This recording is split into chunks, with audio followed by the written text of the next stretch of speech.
A young woman named Kim finally moved out of her parents' house, and she moved into this tiny little apartment that she absolutely loved. Kim had severe social anxiety. She could not stand being out in public, talking to people she didn't know, and so she would do everything in her power to stay indoors. In those first few weeks she was living there, as much as she tried to avoid all contact with other people, there was one person she was kind of forced to have an interaction with, and that was her landlord. But her landlord turned out to be this awesome old woman named Olivia. They developed this relationship where Olivia liked to make food, and she'd come over to Kim's door and she'd knock and she'd leave it outside of her door, and she didn't expect Kim to come out and talk to her. She knew Kim was uncomfortable being out in public, and so she didn't push her to do that.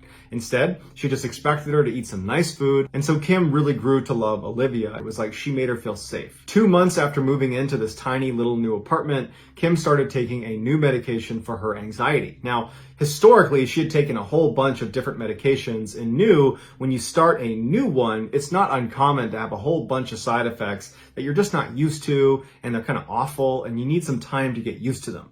So at the same time she's taking this new medication, she starts to notice that she's forgetting things. Things in her apartment are being put in places she does not remember putting them. And things are going missing and she can't remember where she put them. And so even though she was expecting side effects from this new drug, she was really frustrated with the memory loss. She also noticed this medication made her exceptionally drowsy, to the point where most days she had to take a nap for 2 or 3 hours in the middle of the day just to get through the day. Because Kim had such intense anxiety about being out in public, she did not want to go to the doctors to get a different prescription or to even talk to the doctor about, is this normal? Because that doctor's visit would necessitate a whole bunch of interactions with people she doesn't want to interact with. And so she decided, you know what? I'm just going to take my medication. I'm going to let myself adjust to this new normal and everything will be just fine. During the time period that she's experiencing all these side effects that she is attributing to her new medication, she got a delivery from Olivia. It was a Greek salad that she knew Kim loved. And so she's sitting in bed, she's eating her salad, she's watching Portlandia, and then she falls asleep right in the middle. Like as she's eating her salad, she's falling asleep. She's so tired. When she woke up, she's like, wow,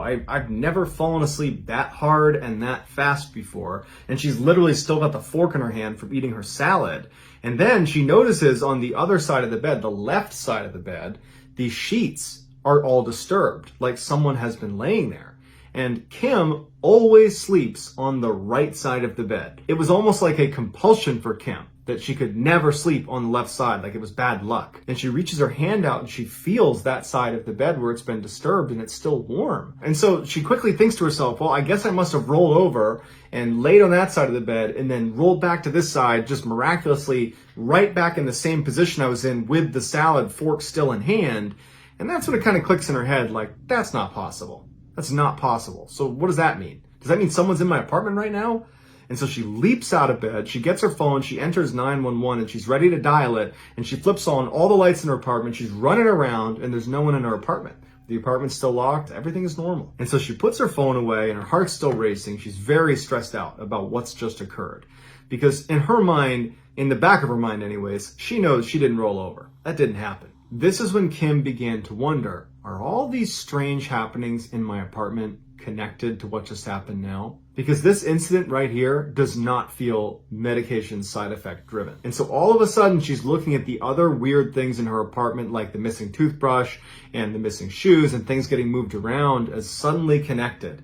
And it dawns on her that maybe she's been blind to something else happening. Maybe someone is breaking into my apartment. So for the next couple of days, Kim watched her apartment like a hawk to see if there was any indication of somebody breaking into her apartment at any point. And there was nothing. She always locked the door. She always kept the windows shut. The only thing that stood out to her was when she woke up in the mornings, her bedroom had a very distinctive smell to it. It wasn't her smell, and it wasn't a smell she was used to. It was like another person's smell, and it really freaked her out. She decided, it's time to tell my parents. And so when she tells her parents and she's describing out loud what's been going on in her apartment, it's the first time she's hearing herself say this stuff out loud. And it sounds way more creepy and way more scary than it did in her own head. And so as she's telling them, she's becoming scared to go back to her apartment. And her dad picks up on that and says, hey, I'll go back with you. We'll look around your apartment and we'll make sure it's safe and secure. And then on the way out, we'll check in with your landlady and we'll let her know what's going on. So she's brought brought in and everything's going to be fine. They go back to her apartment, they go inside, and when they walk in, everything looks normal. They kind of do a walk through the apartment,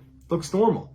But before her dad leaves, he says, hey, let me just do a closer inspection of your whole apartment. Let me look everywhere and make sure there's not like some special way to get in here, just to give you peace of mind. And so he went into her bedroom and he starts looking around and he's lifting up the mattress and looking underneath. And then he opens up her closet, which is this big closet, lots of clothes in there. It's not quite a walk-in closet, but it's big enough that you can easily stand in there. And her father reaches in and splits the clothes and he uses his light to look at all of the back wall. And he pushes on it and he taps on it and he sees if there's any sort of special compartment. There's not. But before he walks out again, he notices a little blurb of writing on the bottom right corner of the inner wall, an area that you could only see if you were standing in the closet looking for strange things on the wall of the inside of this closet. He kneels down to take a look at it, and it's this little tiny blurb of text that says, come back here so I can look at you.